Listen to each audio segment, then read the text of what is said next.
Welcome back, everyone, to another episode of Carnage Unleashed, presented to you, of course, by your friends over at Carnage Media and Black Swamp Productions. I am your host, Clayton Scalina, joined today by my fellow co-hosts, Wade Anthony and Kev Nevick. Gentlemen, how are we doing? It's another Monday. Wade, you go first.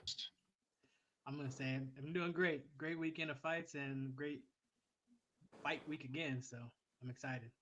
Always. We're staying busy over here at Carnage Media. We'll jump into that here in a little bit. But Kev, how are things over at Bite Size?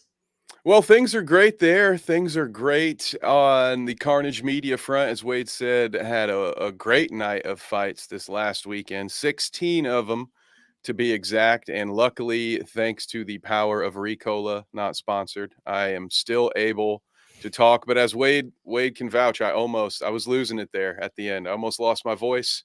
But we're here. We're back. I'm doing a lot better than my beloved Indianapolis Colts, Clayton. But I'm ready. I'm here. Cannot wait to talk with Preston and David about this upcoming fight. But I'll hand it back to you, sir. Of course. Like you guys can see in the audience, we are joined today by Preston Weichert and David the Nuke Music. These two will be headlining a Superfly Promotions show over in Wellsburg, West Virginia this coming weekend. David, we're going to go ahead and kick some questions off, but just a reminder to our audience, please, no matter where you're watching from, feel free to drop some questions in the comments and we will make sure to get those answered. But until then, David, fight camp's over. How you feeling going into the weekend? Feel phenomenal. Phenomenal and excited. Now, you've been out of the cage since June, haven't gotten a fight since then. You've been booked a couple times. What have you been doing in that time? Training every day, just like usual. Boxing too. Picking up boxing fights. I saw that you had a Golden Gloves match and you've been featured on Mindless Mania Boxing Series. What have you taken from those two performances so far? Opponents get tougher in the boxing life. It's fun going against high-level guys who just box and giving them one hell of a fight.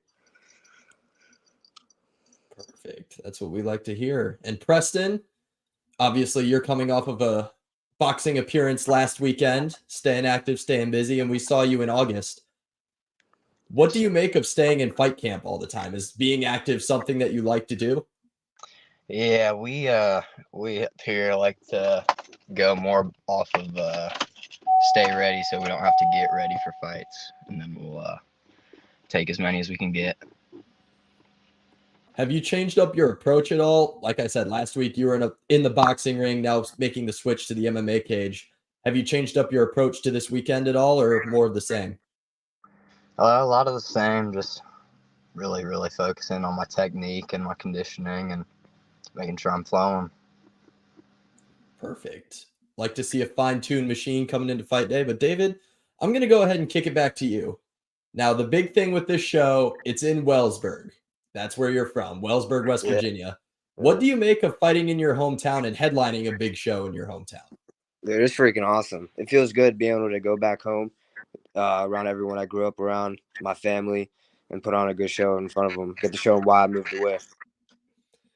Now, obviously, you're from Wellsburg, but you train at Demolition Fight Team in Findlay, Ohio now. Mm-hmm. How did that journey sort of happen? How did you get connected with Demolition, and what kind of led to your decision to move from West Virginia into Findlay? I told my coach back home, Devin, who's running the promotion, that I wanted to, I want to dive all into the fight life. I want to live this. This is what I want to do. I want to be one of the greatest to do it. And his coach that I used to train by, Gary, he got in contact with him, and Gary invited me with open arms to his gym. So talked to Gary, we set everything up, and I just took the step. Now, how long have you been training at Demolition? 7-8 months now. Overall, what do you think of Findlay? I'm curious. Coming from a different state, moving to the middle of nowhere, Northwest Ohio, what have you made from that experience? Findlay, it's definitely it's a campus town. So like the college and everything, it's cool. It's cool. It's good. It's cool being able to see a lot of people like around my age, out everywhere all the time doing stuff. But I mean, I'm mostly in the gym anyway, so it's definitely a environment change going from kind of like living on a hill, having property and everything, getting to go and just ride whenever. but oh no, it's not bad. Much different. I'm sure the flat lines of Northwest Ohio are a little bit different than West Virginia. A lot different. I'm used to hills, but it's all right. Now, Preston, I'm going to go ahead and kick it back to you. Obviously, you've been training at a St. Mary's, Ohio, Young Guardians MMA, correct? Yes, sir. What have you made out of that experience so far? How long have you been training for, and what led you to Young Guardians in the first place? I started last March, towards the beginning of the month, and I've wrestled for as long as I can remember, and getting out of that and not getting any scholarships for it to go to college, I was kind of just wondering what to do next, and it kind of led me to this, and it's been balls to the wall since. Did you find that your kind of wrestling base made it easy to transition to MMA? Definitely. I credit a lot of how easy it was for me to learn boxing to my foundation in wrestling. Just weight control and that sort of thing. All right. Looks like we got our first question here. Kev, you wanna fire away? Oh, there we go. Looks like I was muted, so thank you for covering me on that. Yeah. So our first question comes in from Preston along the same lines. It's a home fight for David. So Noob wants to know, how does Preston feel about being the away team, so to speak? I'm pretty excited. I performed at home this last weekend.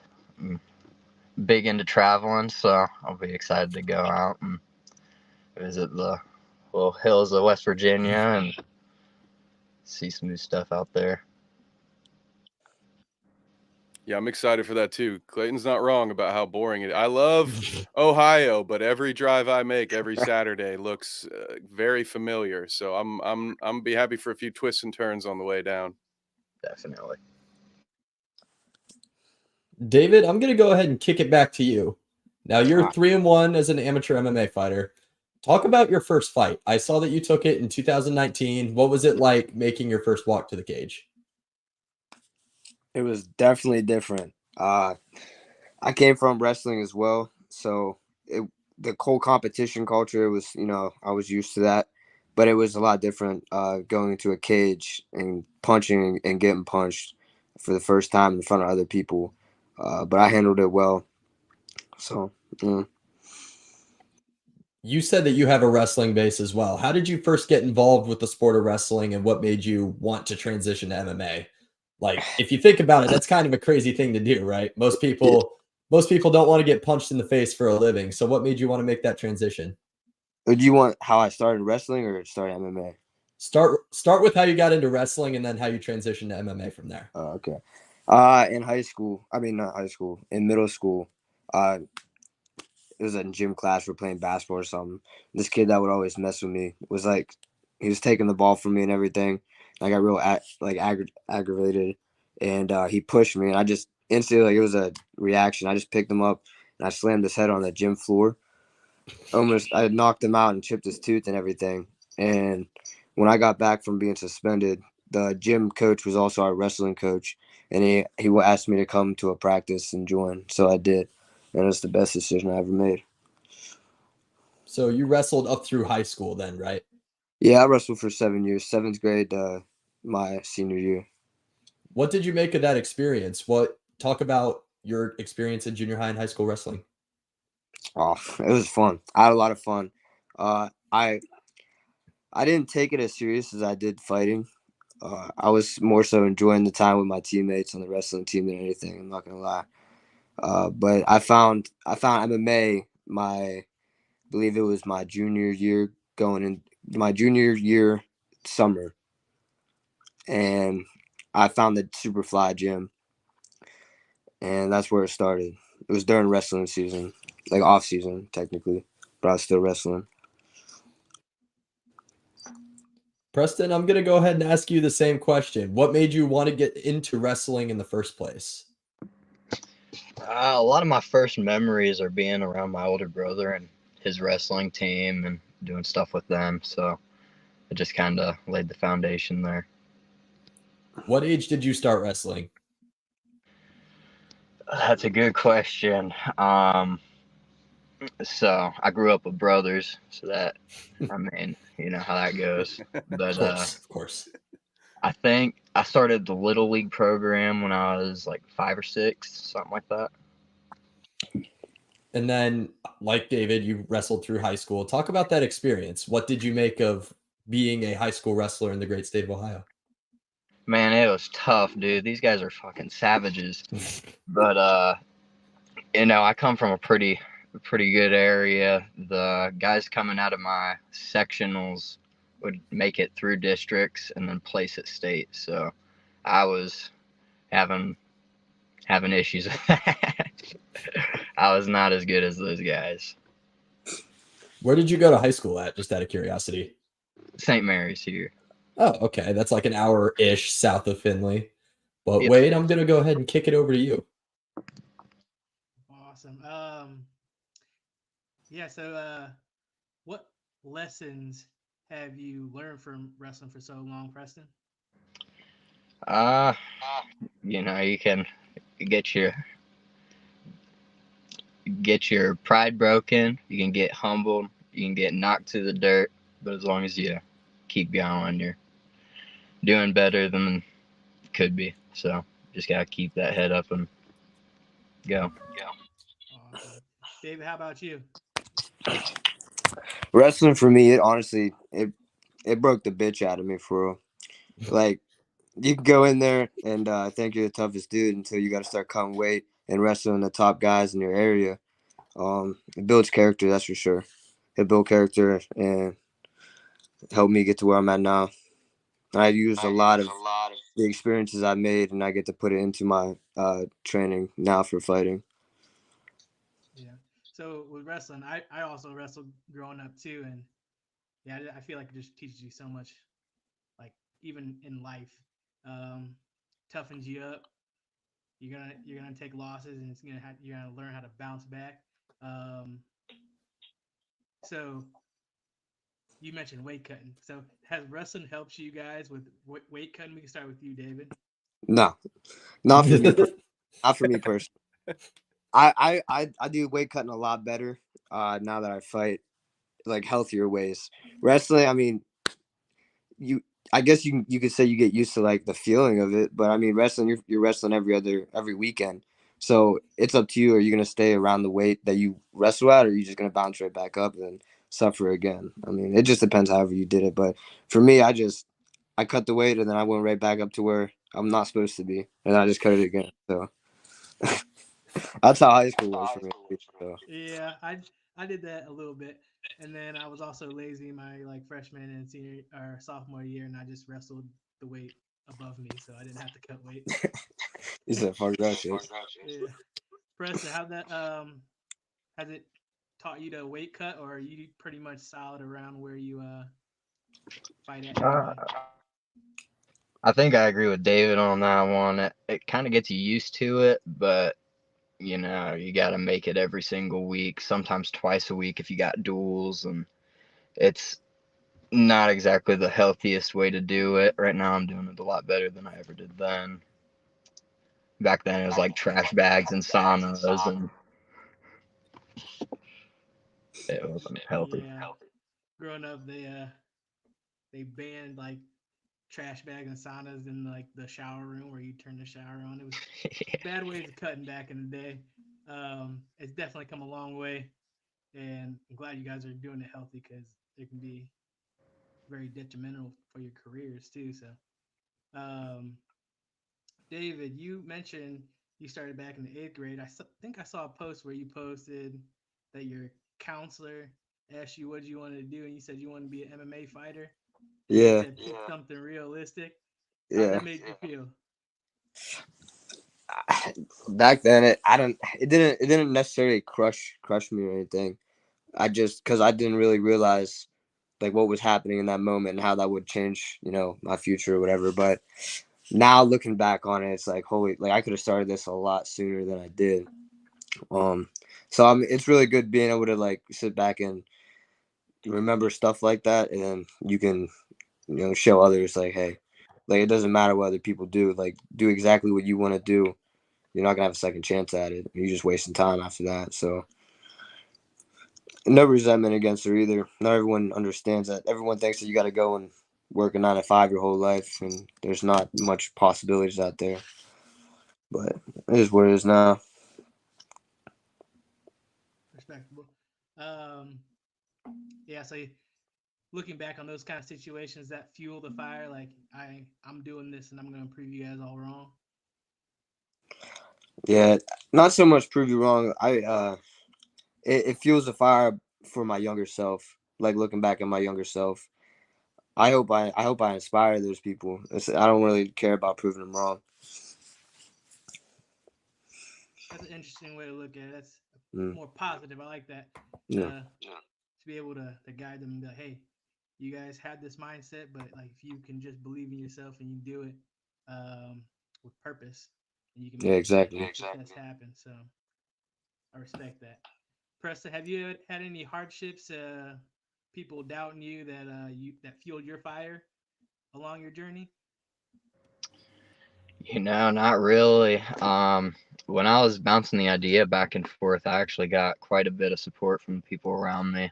So, other than my family, mom didn't want to see me get punched, but my friends were all in on it. They said, we can see that out of you. So, once I got the balls to step into the gym, it was all gas from there. That's awesome to have a supportive group around you and help pushing you. Clayton, I'm gonna bring it back to you. For sure. For sure. So, David, I'm actually going to kick one back to you. When you're an amateur, obviously you're not getting paid for fighting. So, a lot of the income you bring in is through sponsorships. How have you navigated that process as an amateur? What kinds of strategies have you used, and how did you get in contact with people who ended up sponsoring you? How I got in contact with my sponsors is on just reaching out on when I can, being honest about like what I do, and just trying to build a connection with them. My finances don't necessarily just always like they don't all come from my sponsors. I have family members that also help me out, and help me live this life. So yeah, I mean, you're just getting out there. I like getting. It's really cool though because a lot of companies want to send you stuff to help you out on your journey, whether it's money or products or anything like that. It's just kind of getting out of your comfortable your bubble and just talking to companies and believing in yourself. Like, hey, like I can actually really show your product off and be something for your company. It's fun. It's real fun. Awesome. Obviously, got a comment from our Carnage Fight Series 135-pound champion, Marcelino. The real street Jesus Rengal. Tell him, David, closed mouths don't get fed. What do you make of that comment? I guess if you don't talk, try to get out there, then you're not gonna get paid. You're not gonna get paid. You're not gonna get help, which is true. It's okay to be open about your life with people that want to see you grow and people you want to help grow as well. And on that note, like and subscribe, guys. Support the channel. We really appreciate it. Clayton, we have a couple of other questions. Do you want me to get them in now, or should I save them? We keep them coming, by the way, guys, in the chat. We'll Fire make away, sure we Kev. ask them. All right, we're gonna get a little bit into the X's and O's here. So our first question, we'll go right back to Street Jesus. This one says, Preston, what do you think David's game plan is, and vice versa? So he started with Preston. We'll start with you, Preston. What do you think David's game plan is? David's a pretty decent boxer, so I'm anticipating him to come out pretty heavy with his hands. And I had heard that he had wrestled. I didn't know how extensive his wrestling was, but I was getting prepared for countering that and take it as it comes and cross that bridge when we get to it. That is fair. David, same question for you. What do you think Preston's game plan is going to be for you? He's long. He's longer than me. Boxing, he got a wrestling background. Hands and takedowns and kicks. Definitely probably gonna use his kicks a lot. But other than that, I'm ready for anything. Well, that leads us perfectly to our next question, which is from Gates. We'll stick with you on this one, David, because he asks you, what round I don't predict. All right, fair enough. That is fair. Preston, I'm going to ask you the same thing. You don't have to answer it if you don't want to either, but any predictions for you from this fight? I like that answer. I like a long fight. I like being in there. So if it can go the whole time, I want it to go the whole time. Well, you know, that's what I want. And that way I can use my famous line that Clayton loves so much about how I'm glad I don't get paid to judge. But that is what we have so far in the chat. Thank you guys so much who are watching, and those of you who are chatting with us. Keep them coming if you've got questions. But I will hand the baton back over to you, Clayton. Thank you so much. Oh, wait. Nope. Wait. Gates snuck one in here. What changes have been made since your last fight, Preston? I've been working on my angles quite a bit. I've been working on, cutting corners and cutting off the ring a little bit more. Still working my hands, feet, and conditioning. Those seem to be pretty consistent factors when I fight, so gotta work on them yet. Yeah, awesome. Thank you. And thank you guys again for the comments. So, all right, Clayton, for real this time, I will tag you in. Preston, I'm actually going to stick with you. So I asked David about sponsors, how he's been kind of sorting through that process as an amateur. What's your experience been like with that so far? So my employers were my sponsors for a while, and then when I started focusing on this more time, I just kind of kept those same sponsors, and then they had other businesses that I pulled sponsorships from, and I still do work, so that supplements where I need. And that's Fair enough. Sounds pretty reasonable to me. David, I'm going to go ahead and kick it back to you. So, like we said, you train at Demolition Fight Team here in Findlay. What has that experience taught you? What kind of guys have you been moving around with, and what kinds of things have you learned along the way? I learned a lot about teamwork. That was something I didn't have too much of, at least nothing compared to demolition. Teamwork can get you far places, especially, and not even just in fighting, just through your day-to-day life. The bond you get with your teammates is something special. And the competition room, it's always a Shark Tank, especially at demolition. It's always a Shark Tank. You're not always going to be the best person in your room, and you want to take that and use that for your advantage, so you can learn off others, so you can get better yourself. And that's what's That's a great answer. Love to see getting better with your teammates for sure. Preston, I'm going to go ahead and fire the same question at you. Young Guardians MMA, what kinds of things have you been learning along the way? YG, we work a lot of technique. We're a very technical gym, so we do a lot of drilling, a lot of Dutch drills, technical spars, and just try to really work our technique on it all. Awesome. Fair enough. Fair enough. Preston, I'm actually going to stick with you because I forgot to ask you this question that I already asked David. You are 1-1 as an amateur MMA fighter right now. What did you make of your first experience in the cage? What was that like? Oh man, my first time in the cage was rough.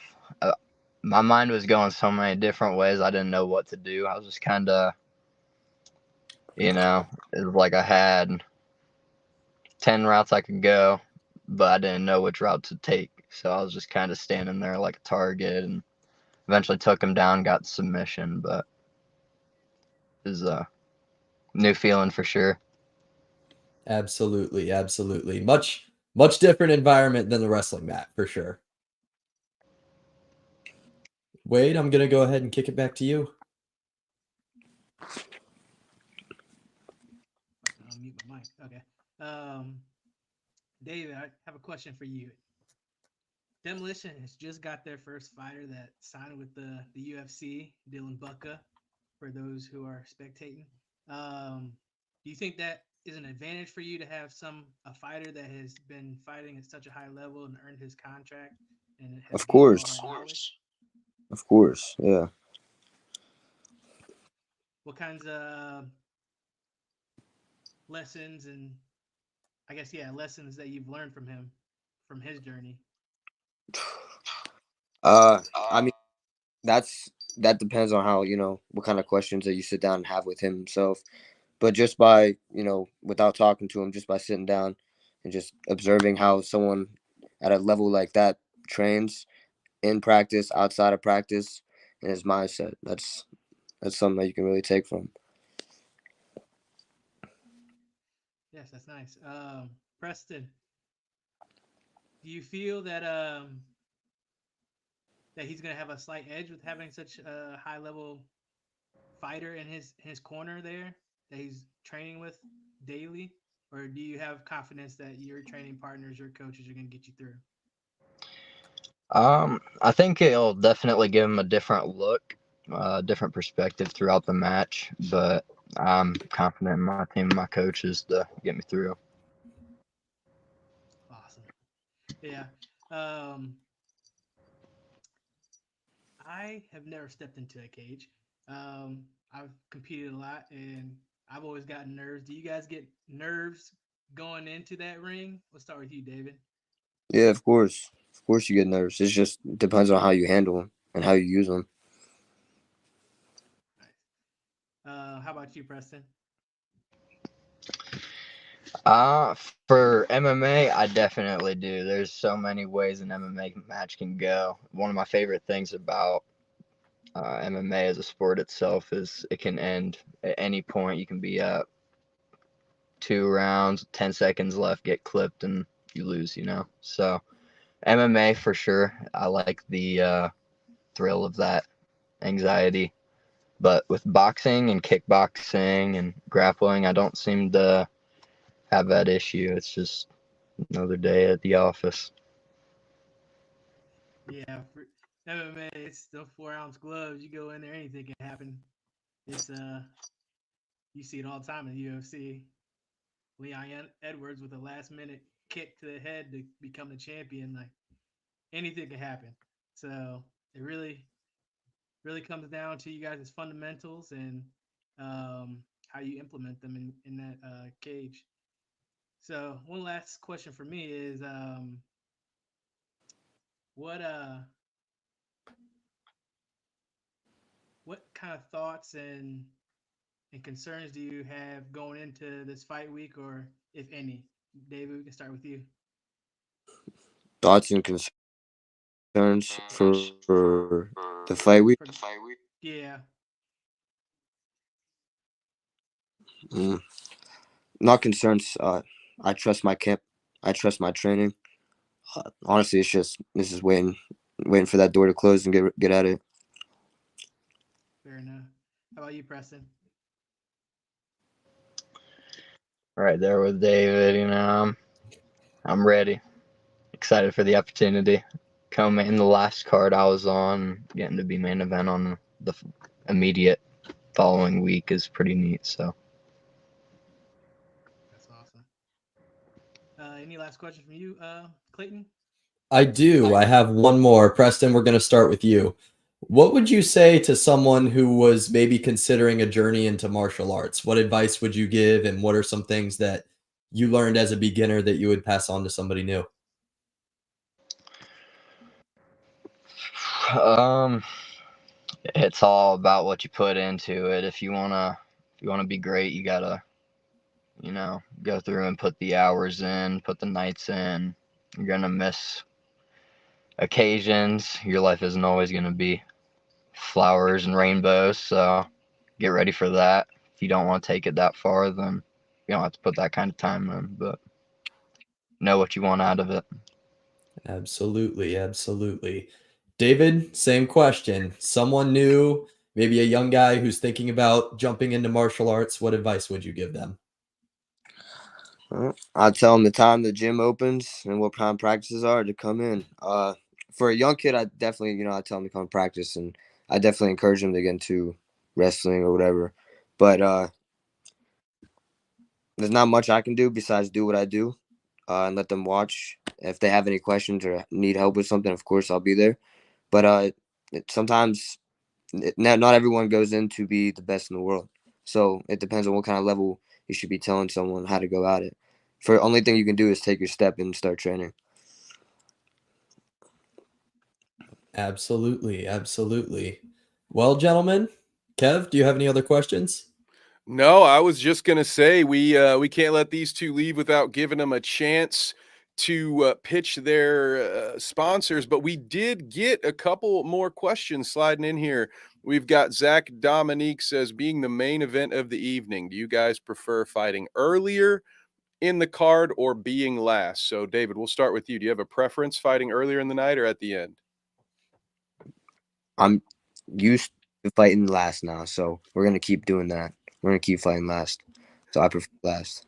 I love that. All right, Preston, you mentioned you just co-made. You're about to main. Do you feel the same? You like being late at the night? It's different. I'm not gonna lie, I enjoy getting my fight out of the way closer to the beginning so I can watch the rest of the fights too.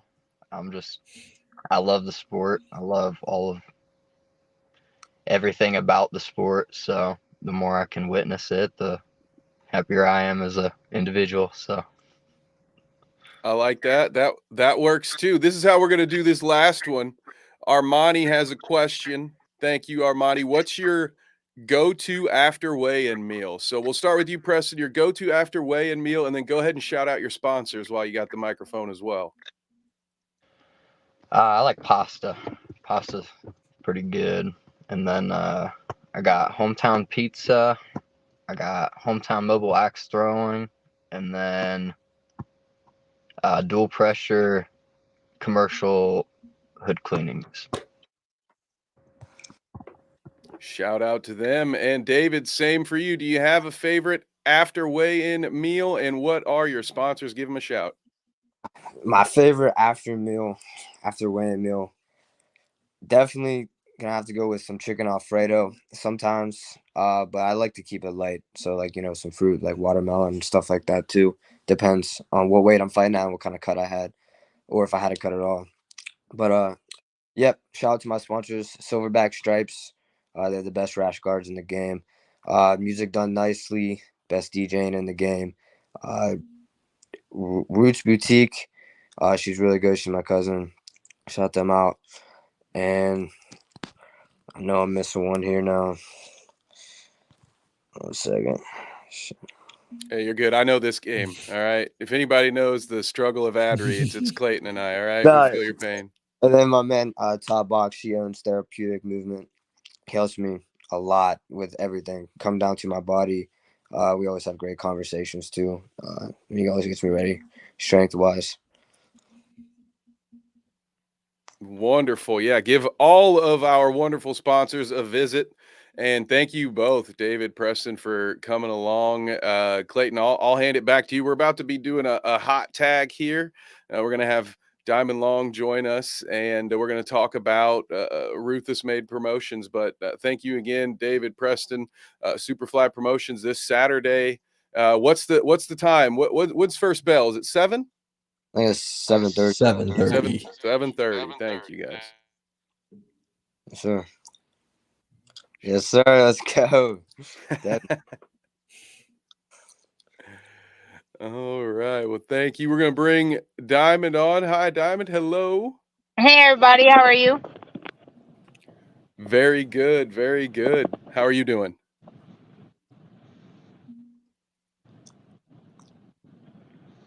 Awesome. Thanks for having me on. Oh yeah, thanks for coming on. It was a lot of fun last weekend. I know we're gonna go over the card here. I'm gonna go take my usual seat in the producer's chair. I'll hand this over to you, Wade. Hey, it's a pleasure to have you on here, Diamond. Just a quick note, David, Preston, if you want to stick around, you can. If not, you can always go on. We don't want to take up too much of your time. All right, see you guys. Yeah, appreciate Thank you it. for Good having luck me this on. weekend, you guys. Thank you guys again. We'll see you Saturday. Awesome. Yeah, so we had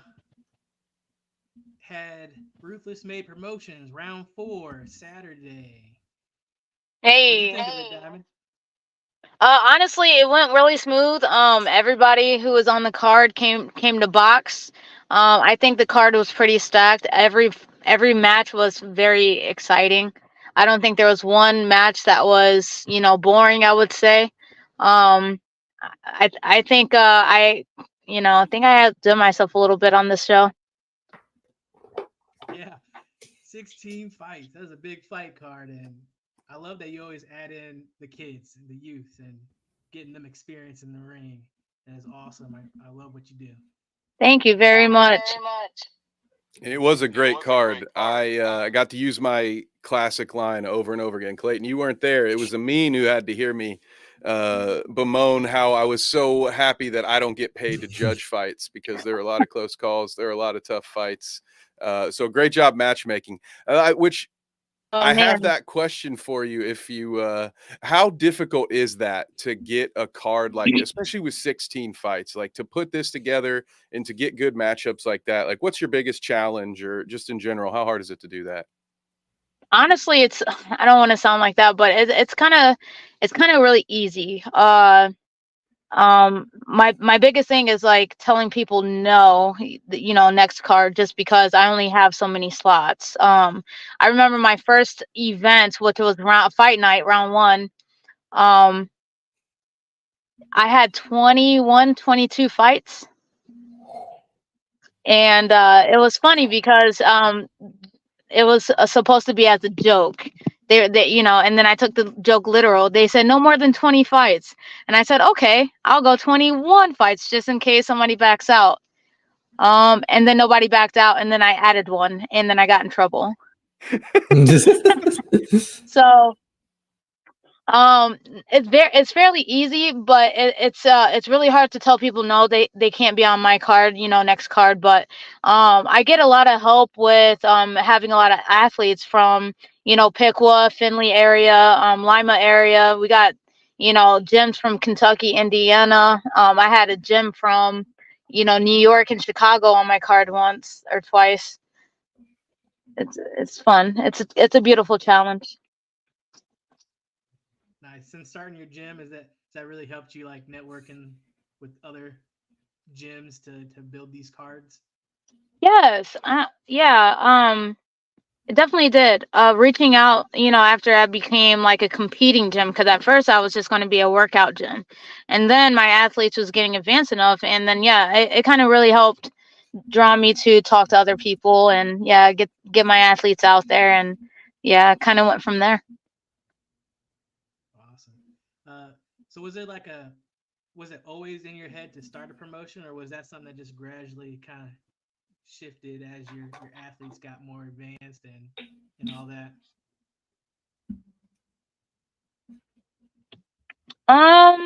It kind of was an overnight kind of thing, and I just noticed that there was not a lot of female promotion owners out there, and I wanted to be one of the first ones, and I wanted to kind of like go all out for my promotion, because I really want other women to see what I'm doing, and hopefully they'll pick up, like, and kind of like stride, because promoting is not just for men, us women can do it too. Yeah, you're blazing a trail. I know you always see a lot of like UFC fighters and stuff like going and starting their promotions, and you don't see a lot of females do it now. That's awesome that you're blazing the trail for the women here. Thanks. Awesome. Diamond, I actually have a question for you. So we touched on youth boxing being a big part of your promotion over at Ruthless Made. What would you say to one of your fighters who's a little younger, inexperienced, maybe going into their first ever match? What kinds of advice would you give to a younger boxer? Go out there and have fun. Go out there and gain all the experience that you can. Going for that first win. It should never be about winning. It should always be about learning. So going for their first bout is kind of allowing them to test the waters a little bit to see if it's for them, seeing how they react. And I did have two of my athletes have their debut against each other for the first time, which was Josh Bales versus Edric Bax. It was their first fights, first boxing match against each other, period. My biggest thing that I kept telling Edric, because I was in his corner, was, keep breathing, stick to the basics, make sure you have fun in there. Don't be, too serious, just because kids can get overwhelmed fast. And if they get overwhelming too fast, then they tend to break down. So the main thing that I tell my younger athletes is just stick to the jab, stick to the twos, and just try to throw as much as possible. Yeah. So with the younger fighters, yeah, it's just all about having fun right now. You don't want to burn them out and them not Yeah. like it later on. I agree. Yeah, ones and twos. Just get in ones and twos and just Just ones and twos. just have fun, right? Yeah, because I mean, like, what more can you do in 1 minute? Exactly. Just ones and twos and have fun. Just have fun, you know. And the biggest thing is, don't get emotional, Don't be emotional, because I know, like, sometimes, kids kind of cry and stuff like that. So the biggest thing is getting over that emotional hump. And oh my goodness, these kids sometimes look better athletic wise than some of these adults. And I mean, Josh and Edric, wait until 2 years from now, they're going to look solid. I'm excited to see their growth. Oh yeah, for sure. It was really awesome to get to watch their first matches out there and them have fun and just go out and perform. Especially Yeah. with you did But us in a oh great. my goodness, did you guys see little Daniel Hobart and his opponent, excuse me, Deron Shaw? Yeah. That Yeah. was fun. That Yeah. was oh my goodness. So that chess match between those two was beautiful. And then little Duran, he came out swinging like a grown man. I'm like, how old are you? He was a character. He was very respectful. Really pushed Daniel to, another level. Daniel did a great job with maintaining his composure with all those heavy hits. Daniel, they faced each other before, so this was a rematch between the two. And we already knew how Duran was. We already knew that he was a wide swinger, heavy hitter, so he can get away with kind of swinging away from his face. But Daniel did a great job with head movement, footwork, always pressuring in. Duran did a great job with keeping that keeping the power up with the cardio. He did a really good job. Like, it was very impressive for both of them. Daniel didn't quit, and Duran just kept throwing everything in the kitchen sink at Daniel, and Daniel just kept coming forward. Yeah, he did. I was running. It was our first time working together, Carnage Media and Ruthless Made Promotions. We were doing the pay-per-view for you guys, and I'm back there working the computer for you guys and that bout, and I did not know that little guys can swing that hard, and Daniel had some good footwork to kind of maneuver that. So that was a good fight. I like that. Yeah, it's always impressive in a youth fight when you can hear from the commentary table through the headphones, through all the noise, you can still hear those punches. You're like, okay, very nice. All right. Yeah. Saw a few athletes with some bright futures at the event on Saturday. That is for sure. We have absolutely. We have a question for you in here. DeJohn McIntyre wants to know if you're fighting in the BKFC. Yes, I am. Yes, I am. I was actually supposed to fight Friday the 20th and fly back for my show, but the commission, I guess, in South Carolina, cut the entire card. So yeah, just stay tuned. I'm training hard for my bare knuckle debut. I'm excited. So and then I also managed to catch some stitches from my teammate Sydney Leith. So. Oh, wow. Yeah, she hits hard. Yeah. Talk about throwing bombs. Yeah, Sydney can throw for sure. I was thoroughly impressed with her power for sure. And that fight, I'm not gonna lie, I don't know what fights you want to go over on this interview, but that was a very intense fight for sure between Sydney Leith and Lauren Flynn. I was expecting exactly what they gave a show. It was great. Both females were southpaw, and that's really very rare in the sport to have two southpaws versus each other. And I know it was mentioned, but it was very phenomenal. Both of them, they kept coming forward.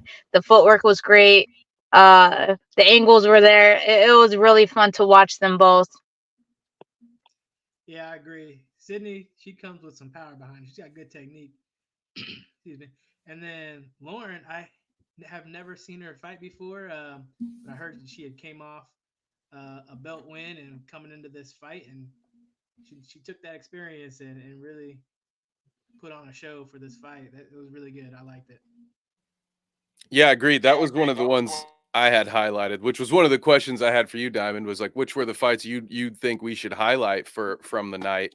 Definitely that one would have been on my short list. Absolutely. Of course, with our co-main and main, but this was one, I kind of like to cheat the system, and it is my job while we're there to hype it up. But I was like, guys, this feels like we have two co-mains on this card. It felt like we had a three-headed main event to me.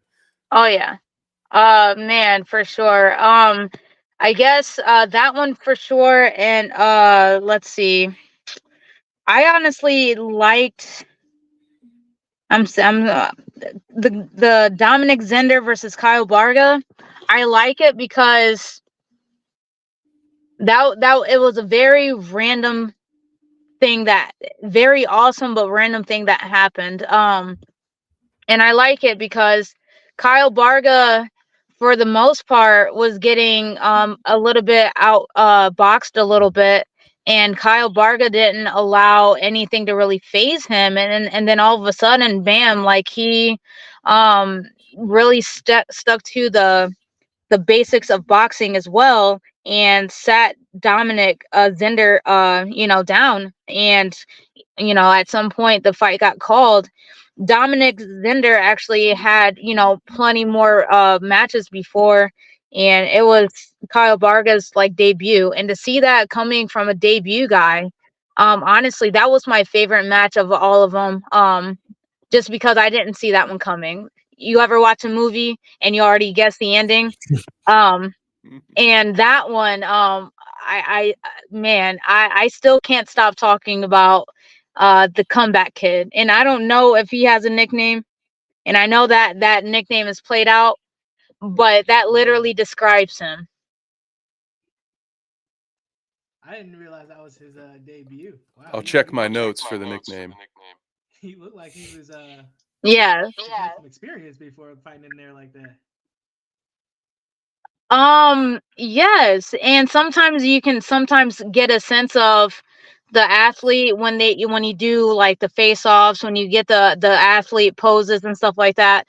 He was my favorite because of the old school, and I know you like my car's a mess, but like the old school, like put him up, you know what I mean? Like put him up, like I don't know, his face off, instead of being like this, it was like this, right? And I'm over here like, okay, either he's really going to give it to Dominic, or he's gonna really gain some experience. And he did both, and I was thoroughly impressed. Yeah. And also can confirm left the nickname slot blank, so it's right there. It's there for the It's taking right now. there. There you go. So if Kyle Barga's watching this, definitely come back, kid. But Sydney Leith was fun. Bryce Childs gave Khalees Callis. Again, it reminded me, and I keep telling people all day today, Goku versus Boo. Majin Buu. Yeah. Right? I had Rocky 4 vibes on that one too, because Gabe's like tall and blonde and muscular, and you're like, wow. And then he's quick and powerful. You're like, oh my God. Mm-hmm. It was crazy. I only say Majin Buu versus Goku because during the interview that you gave Bryce, he said after the match I'm gonna have a cookie. And for some reason when Majin Buu, after he eats while he fights, and Goku's over here trying to beat him up. Wade, I know you know what I'm talking about. For sure. Love it. Yeah, I was that fight. If people haven't watched our last interview, we had broke. He was supposed to be fighting. Who was it? I can't remember who he was supposed to fight, but he broke his hand. Quentin Quentin Shear. Shear. Quentin Yep. Shear, yes. And broke his hand, so then he was left without an opponent, and Gabe stepped in, and I was wondering how Bryce was gonna adjust to an unknown opponent. Like in the fight game, that happens. It happens all the time. Something like that happens, and you gotta just adjust and put on a show. And he did. That was my first time trying to find a matchup on that type of notice for a main event. That one was a beautiful challenge in its own because there's really no like 170 175 pounders around. So me, his coaches, like we literally were trying to find anybody. And I know specifically that they were like a little nervous about having Bryce go against Gabe. They said it multiple times, but Bryce was like, okay, well, I didn't think I was ready, but we don't have anybody else and I'm willing to test myself. And he put himself to the test, and and I feel like progressively he got better with each round. Yeah, I agree. That's always good when fighters don't shy away from that challenge, especially as an amateur. Like this is the time to do it. Test yourself, get that experience. So when you go pro, you've already been there. You've already done that. You know what it feels like, and you can go out and execute. So kudos to him. That's some warrior spirit there. Quick shout out to Dylan Budke in the chat. He's giving us all a bunch of love. So we want to say thank you. Shout out, Dylan. Thanks for hopping in. Shameless plug for Hot Take Sports as well. Go follow us on Twitter at Hot Take Sports 16. But Always Diamond, good. I actually have another question for you. I've never gotten to speak with a bare knuckle fighter, so I got to know, what would make somebody want to take the gloves off and get in the ring? I got to know. It's such a different sport. You know what I mean? People don't realize how different it is throwing a punch with gloves versus without gloves, and the different technical aspects you have to look at in that. So what has your experience taught you, and why pursue bare knuckle? Honestly, I just want to test myself in a more extreme type of sport. And I like the updated, thought of I don't know, combat, like competing. It's a very rare sport, and I just wanted to give it a try. Training for it has been a lot of like push-ups on my knuckles, punching like hard things, obviously with my with safety, sparring with MMA gloves without obviously attempting not to get stitches while doing it. Sydney, I got to get her back one day. But I guess the reason why is because I just want to push myself. I want to see how far I can go because I'm not getting any younger, and I just want to be a part of something that's up and rising. And I do believe I'll be the next 115-pound bare knuckle champ. So I definitely want to, venture in that route. And my motto's always give and get stitches, and that's exactly when I want to, like in MMA, people didn't want to stand with me, they want to take me down. That's the easiest route to win against me, so now I'm forcing people to stand up and really try to test my boxing and get a banger of a fight. That is one of the most badass mottos I've ever heard before in my life. Oh my goodness. Yeah, I want to give and get stitches, man. Let's go. So, do you have a favorite bare knuckle fighter? Is there anyone that kind of inspired you to get into this sport? Yeah, not to get into the sport, but while I was, looking into the sport, Christine Ferreira, she's actually like, me and her have been, a little bit close. She's in my ear a lot. She's motivating me. She's giving me tips. She's kind of taking me under her wing. Me and her like chop it up a lot. She's in fight camp, so I'm excited to see her compete December 2nd. It's a rematch against the person that she just faced. She's very humble, She wants me to talk to her like a normal human being, but I'm like, Christine, man, you're a champ, and I'm like, like, I'm very impressed by her humbleness and her willingness to give her wisdom and her knowledge with me. Um, I'm excited every single time I talk to her. Every single time I get off the phone, I'm like, I gotta do 25 more push-ups. I gotta sprint more. I gotta, like every single time, because it's like her motivation just like comes through me, and it's inspiring. So she's a dog. She's gonna remain the champ until she completely can't fight anymore, and I'm excited to watch her continue to grow. I really hope that at some point um boxers from the women's league jumps over to BK, because right now there's not a lot of women, and I'm really hoping to see our roster kind of grow. I think her versus Clarissa Shields would be fun. I think her versus Holly Holmes will be fun to watch. Or I guess Amanda Nunes, make her stand up a little bit more against. I think it would be fun to watch anybody that's from a different world come boxer. Do you think that the sport will continue to grow? Because bare knuckle has caught on a lot, especially in about the last year or so. I've begun to see more of that just in like the regular media. So do you think the sport will continue to grow at the rate that it's currently at? Honestly, yes. And Miss Jules, she's been doing a lot of recruiting, and I'm really proud of her too. And to have her as a boss lady, like, she's really doing her job and busting her butt trying to get more females. Like, and yeah, I think this sport is going to grow for sure. Her biggest thing is she doesn't want just one or two, female fights on a BK card. She wants 5 to 6 or an all female card, and I see that passion through her, so I know it's going to happen. And I'm going to be on one of those cards. But honestly, man, I want to go to Dubai and fight. I want to go to Florida and fight. I want to go all the hot places. I just want to travel with BK. I think it would be fun. The only thing I don't want is cracked teeth. So I got to be like Chelsea and get a double mouthpiece, because that's the only thing. And I don't really care about getting cracked teeth, but I don't know. Not yet.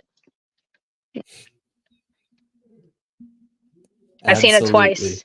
Ugh. That just... tooth injuries just, I don't know, man. I think I would rather get my jaw broke than like chip 2 or 3 teeth.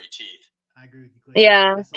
But to be honest, from watching it, because I've watched a lot, it's a fluke thing that kind of happens. It's not, and honestly, I think it's just improper mouthpieces, and that goes back on the athlete and the coach, kind of, because it is up to the coach to make sure that their athlete has like proper gear, and and it's not at all that's what mouthpieces are for, and that's really not on BK at all. That's just improper gear, so equipment, as you will.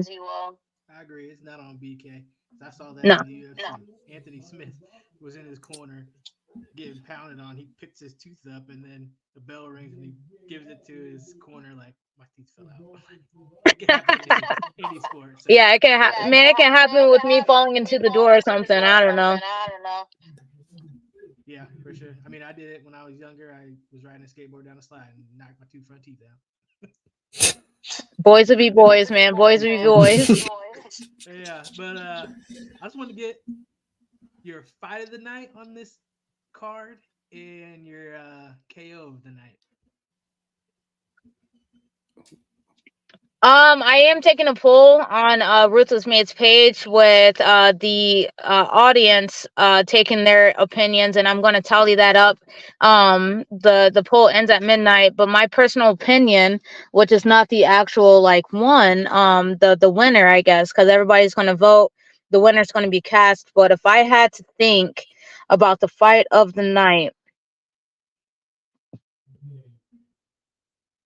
that's a great question. I wasn't ready for that one. It's such a tough one. It's such a tough one.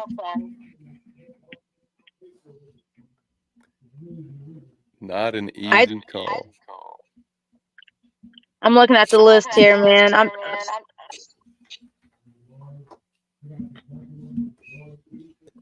I think the Bryce Childs and Gabe Callis one was my absolute favorite. I love them all. I do. I loved it. to watch somebody that had 20 fights to go against somebody that only had 9 fights, and the opposite person takes the, dub. I think that's awesome because it really shows, Bryce Child's skills, that he can hang out with the big boys. I think that one's my favorite for sure. My second favorite would definitely have to be obviously like Preston, then Sydney. Sydney's up there. The last 4 fights, honestly, is like my favorite. Yeah, because that Noah Allen, Jaden Austin fight was good too. What were you saying, Wade? I was gonna say, yeah, my fight at night probably would have been Bryce Childs and Gabe Callis. Like that was really good, really entertaining, and great show of boxing. Yeah, very, very. Everybody was on their feet. I feel like everybody was screaming. I think that one was definitely the one to really like, call. That's for me though. I mean, I loved watching the female fights. I always do. But yeah, to be honest, yeah, I think that Bryce Charles and Gabe Callis, like, but man, all of them are so good. I think all of them was evenly matched. Yeah, I don't know. What do you guys think? I agree. Yeah, I was gonna say mine's Bryce Childs and Gabe for fight of the night. But yeah, there's so many good fights. I mean, it was entertaining from top to bottom, especially with the younger kids, seeing them get their experience. Especially with Eddie Saunders on the mic, though. Oh my goodness. Yep. Yeah, he's very talented. Very talented. I told him after, I was like, "Hey, great." Very talented. He brought the A game as he does every single time. It was really fun. Kev, I got a question for you. Uh-oh. How was it sitting next to Amin, a former BK, not former, but he's also BK, and then he's also pro, and he was doing a really good job, like commentating with you. How do you like that? He did such a great job, and I had a ton of fun doing it. We only had one hiccup. I made a joke after about 4 or 5 fights of great analysis from him. I said, "Amin, someone should hire you as a coach or something." And he was like, "Dude, I am a coach." And I was like, "Yeah, I know that was the joke." So other than that, we were 100% firing on all cylinders. You know what? I will say, and I think Wade will back me on this. No, Amin did a phenomenal job. I was blown away with just like, I knew he knew what he was talking about, but it's not everybody that can just hop in front of a microphone and articulate it that well. And I throw a lot of questions at you because I'm still learning. So when you're sitting next to me doing that job, like you're earning your, you're earning your spot for the day. I keep you busy. So I thought he couldn't have done a better job, to be honest. Wade, what do you think? Yeah, I was gonna say I can attest to that. He's so knowledgeable. And he was smooth on the mic. Like he's like he seemed like he'd done it before. So kudos to him. I'd love to have him back and commentating with you, Kev and Clayton. You get to experience that knowledge too. Like it's amazing. He did really well. Same. I learned a lot, and I tell you what, I popped a couple of times where I made something. He'd be like, "Good catch, Kev," and I was like, "Oh, I'm learning. Oh, let's go, let's go, baby. You're gonna have me in a gym here soon, boys." There it is. There it is. No, I loved how he was, how he explained things too, especially with the new people watching, and how he broke things down. It was very entertaining, and I felt like it really put a lot of people's mind at ease when they was actually learning a little bit while he was commentating. He did so good, like so good. It was very awesome. You guys, honestly, like, and shout out to you guys, Carnage Media team. Like, you guys was very professional. You guys are very awesome. You guys like ninja'd your way in, because sometimes I forgot you guys were there in a good way, because you guys are just like very professional. It was very awesome to kind of watch, because periodically I would step behind all the way by the entrance door to just watch and take in everything, and you guys blended in. Like, you guys did so well. It wasn't an eyesore. It was like you guys belonged in that specific spot, and it was fantastic. A lot of good feedback from you guys, from a lot of people that was watching. I appreciate that. That means a lot to us as we grow, and we're just trying to get another platform for people to watch and get these fighters known. And give them a platform. So it's great to be able to work with you and make this just a great platform for all the young fighters to grow into their careers. Yeah, thank you so Absolutely. much. And what great setup, by the way, like with the entranceway. Kudos to you and your team as well. With the walkway, with the fog and all that. It was just very well done. I had a lot of fun. Yeah, that's awesome. That setup really gives that like UFC like big moment. Like it was a great setup for the promotion as well. I love it. That was awesome. Thank you so much. That means a lot. The next show is going to be December 2nd. It sounds like I just have to do a couple more things to finalize that date. And it was going to be the 16th, and the date got switched today. So I really hope to see you guys back if possible. But yeah, it's just going to get better and better. And I definitely want to see us grow with you. So I appreciate you guys doing your thing. Yes, thank you. Before we wrap things up, I just want to say if anybody wants to watch these fights, it's still available for the playback. It's on our page, Carnage Media, on Facebook, and we have also tagged Ruthless Made Promotion. So you just got to click on the image there, and it'll take you right to the fights to buy at a discount to watch these fights. Diamond, you want to tell, well, you already kind of shouted out the next event, but tell them where to find you guys and to be able to follow you on socials. Yeah, right now we only have Facebook, so you can go ahead and search Ruthless Made Promotions on your Facebook. Click follow, stay up with everybody. Yeah, because all the stuff's on there. I appreciate everybody coming and watching and supporting the hometown boxers. It means a lot to them and myself. And yeah, catch us December 2nd. It's going to be in Mercer County Fairgrounds instead of All Glaze. So yeah, I appreciate everybody. Awesome. I'm glad you were able to hop on here and enjoy Thank you. some good old talking. And thank you for taking some time out. Thank you so much. And right now I don't have sponsors, but if anybody wants to sponsor Ruthless Made Promotions, please hit me up. Awesome. You heard it here, guys. Hit up Ruthless. Do it. It's a wonderful promotion. It is. Saw it live. Oh, yes. Yeah, so, Thank you guys. I don't want to take up too much of your time, so thanks, Diamond, for coming. Have a good night, Diamond. Thanks again, Diamond. No problem. All right, you guys too. All right, bye. Well, gentlemen. You know Guys, what I this apologize for nerding out there for a second, but means. I had to. I'm sorry. I had to. Hey, if you weren't getting to it, I was going to say something about it. Man, that is some tough people to get in there. Yeah. Woo. Oh yeah, no. I'm a big fan of the bare knuckle stuff too. So we'd have gotten there eventually. No worries. Which leads me to somewhere else we have to get to eventually before we sign off. And you guys already know what's coming. It's the Wrestling Minute.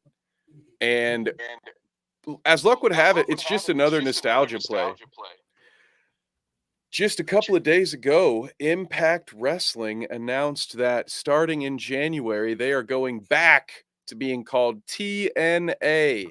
Now, I know what you're thinking, and gross, that's not what it stands for, but that's totally kind of the tongue-in-cheek thing that they wanted it to stand for. Total Nonstop Action will now be back in the wild world of wrestling.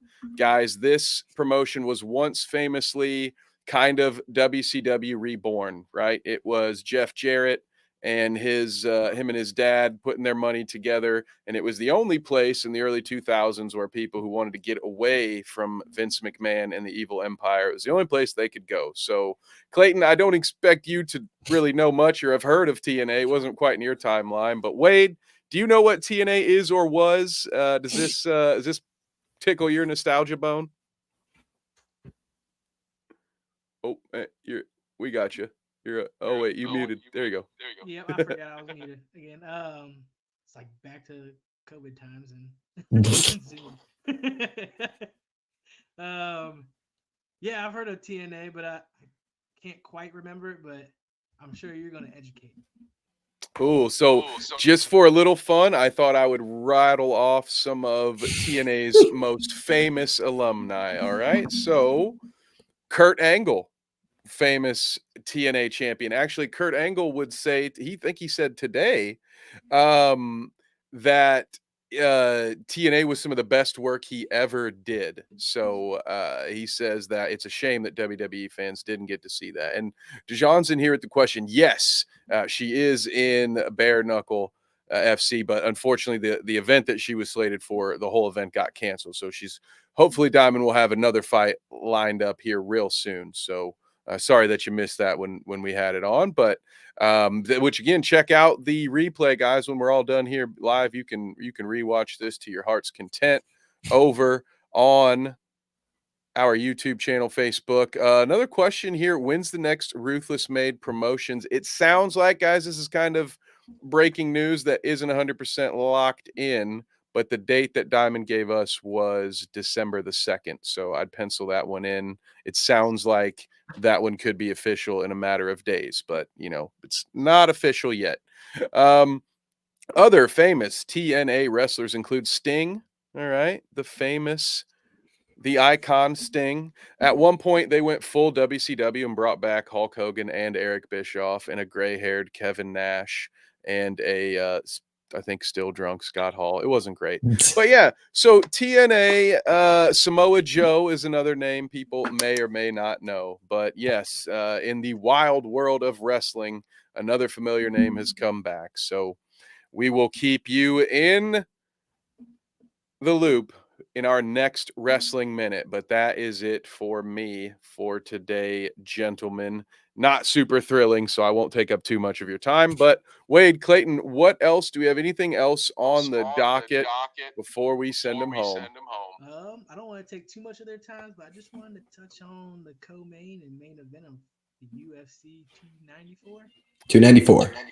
Yes, I didn't get to watch it live, but I watched some highlights. And Clayton, did you watch it live?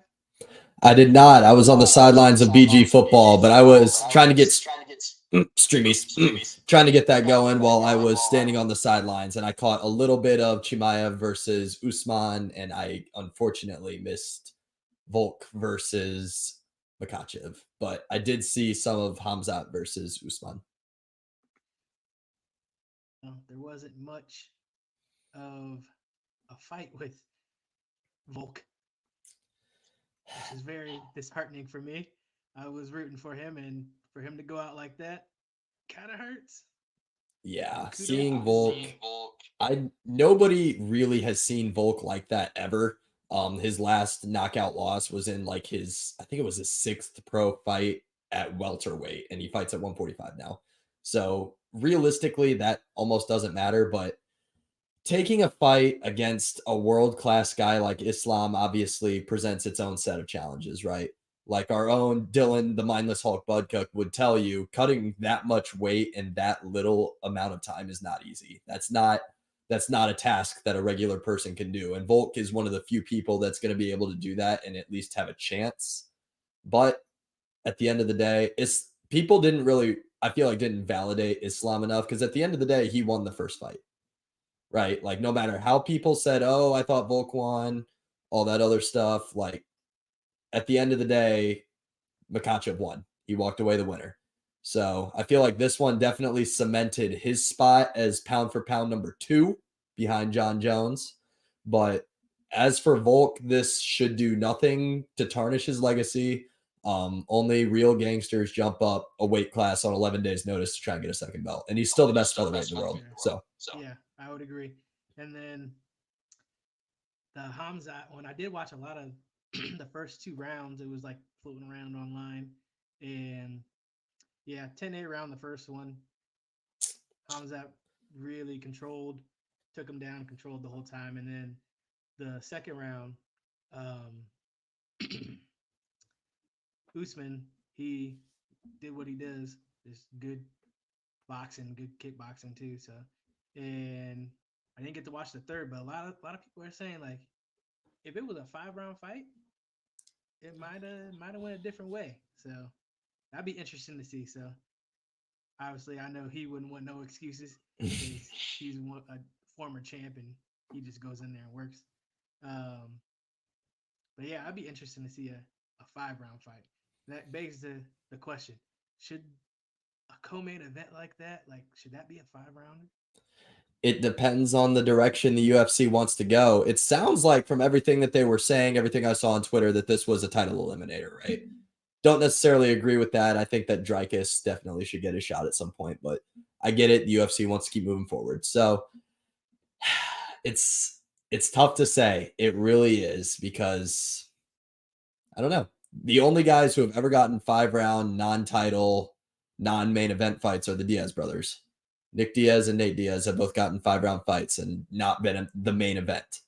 So could Hamzat get to their level of star power potentially? Yeah. Could we see other guys do that? Yeah, but I don't know. That's a very big question. Conor McGregor thinks that they should be 5-rounders, but take that as you will, live audience. Yeah, that's a doozy. I guess we'll wait and see what the UFC wants to do.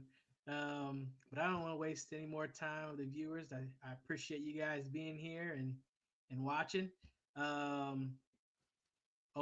always, you can catch us on Carnage Unleashed Mondays at 8 p.m. On our YouTube, Carnage Media pay-per-view, as well as past and previous fights that we have covered.